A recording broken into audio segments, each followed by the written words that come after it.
Hey, on se rejoint aujourd'hui pour une nouvelle console. Une console rétro, une vidéo découverte. Alors c'est la marque. Alors la marque. Bah écoutez. Ça doit être ça. Mais je connais pas la marque. Modèle D R35+. Donc d'habitude j'ai l'habitude de tester du Ambernic. Là non. Donc ça vient de Geekbuing. Alors on va voir, alors vous le savez, Geekbuing, les consoles rétro qui arrivent déjà sont pas très chères. Et en plus, il y a déjà l'OS intégré sur la carte mère qui est fournie avec, plus une quantité plutôt non négligeable de jeux. Certes, bon l'OS c'est bon, tu peux le mettre en français. L'OS tu peux le mettre en français, par contre les jeux seront en anglais. Après voilà, pour ceux qui achètent ce genre de console, voilà, ils savent très bien y faire. Et pour eux mettre des ROM en français ou des ROM françaises, ce n'est pas très compliqué pour eux. Bon, après, il n'y a rien de compliqué. Les ROM, tu les télécharges, tu les mets dans la carte. Et c'est parti, il faut garder l'OS intégré. Après, si tu veux changer l'OS, c'est toi qui vois. Mais il est plutôt sympa, l'OS intégré. Donc, on va découvrir un peu. Alors déjà, elle a un effet gommé qui est plutôt sympathique.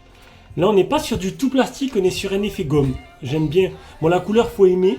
Il doit y avoir plusieurs couleurs disponibles, hein, je me doute. Voilà. Donc il y a plusieurs couleurs disponibles, mais l'effet gomme est plutôt sympa. Donc on aura bien la carte qui est installée là. On a une capacité de 128 Go. On a le port jack, le type C pour le recharger. Ici on a le bouton d'alimentation, on a le bouton volume plus moins, donc ça ressemble, voilà, c'est une Game Boy, hein, tout simplement, c'est une forme de Game Boy avec deux sticks analogiques supplémentaires. La croix, le bouton Select Start, les quatre boutons qui ressortent pas mal, hein. Et le bouton ESC. Bon, bah, écoutez, on va aller voir le tarif et on va la tester un peu. Donc c'est bien la DR35+. Et à l'arrière, on y va retrouver 4 gâchettes. Alors niveau prise en main, il faudra faire de la gymnastique. Et moi qui ai de grandes mains, il faut vraiment faire de la gymnastique. Alors, on va baisser le son. Alors déjà, l'OS est complètement différent de l'OS qu'on peut trouver dans la version Ambernic, mais on va déjà aller voir le tarif et le prix.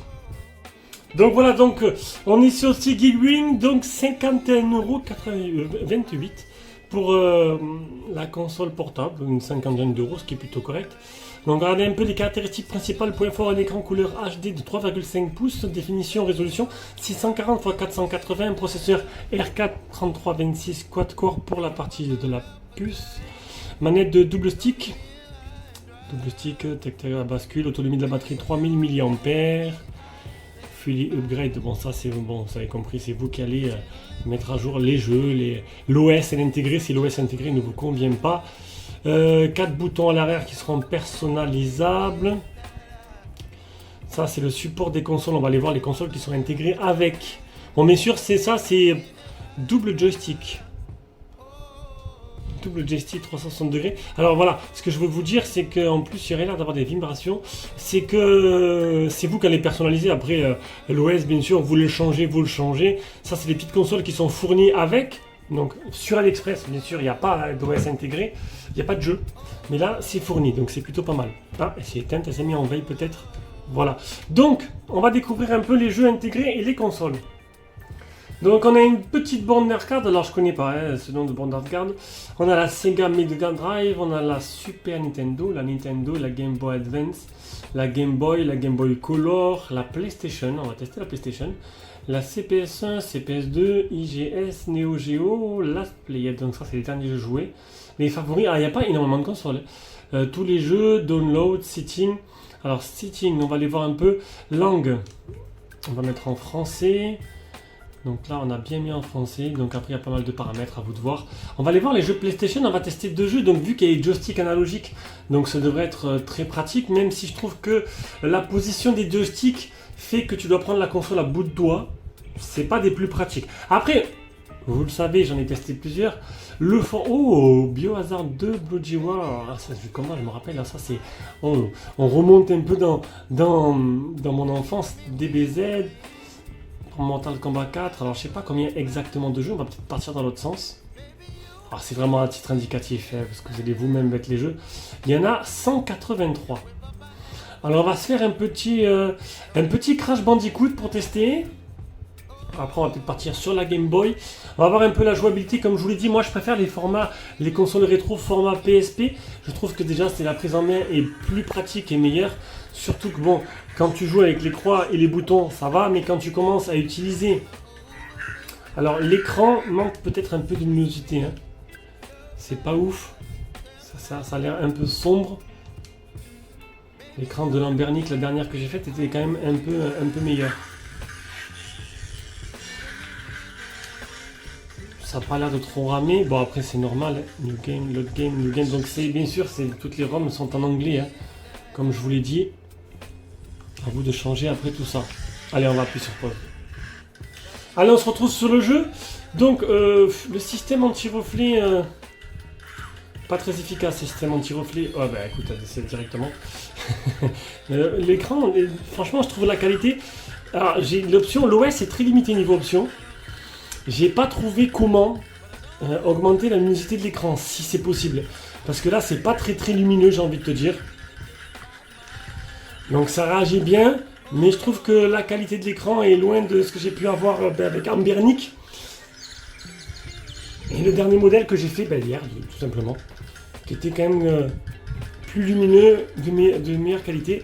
Et même je préférais l'OS. J'ai l'habitude de l'OS de Lambernic et là... Après bon, ça se change assez facilement. Donc ça réagit bien.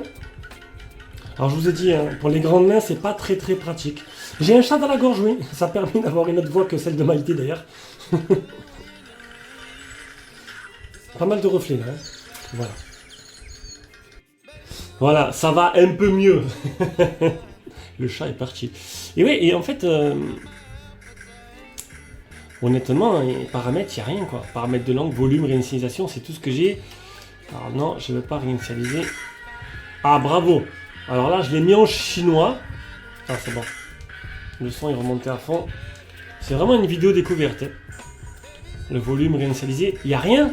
Il n'y a aucune donnée. Select, start, il n'y a rien. Je ne peux pas aller à gauche, à droite. Il n'y a rien. Il n'y a pas de paramètres. Donc pour l'écran, si vous comptez monter la luminosité, c'est un peu... je pense que ça va rester comme ça, hein, ça bougera pas. Donc l'OS, il est plutôt simple, hein, il est agréable, mais ça c'est sûr. Mais voilà, ça manque de paramètres. L'écran et la qualité de l'écran laissent à désirer pour moi. Hein. Donc voilà, donc j'ai testé un jeu PlayStation. Allez, il n'y a pas la Dreamcast, bon ça après c'est à vous de le rajouter.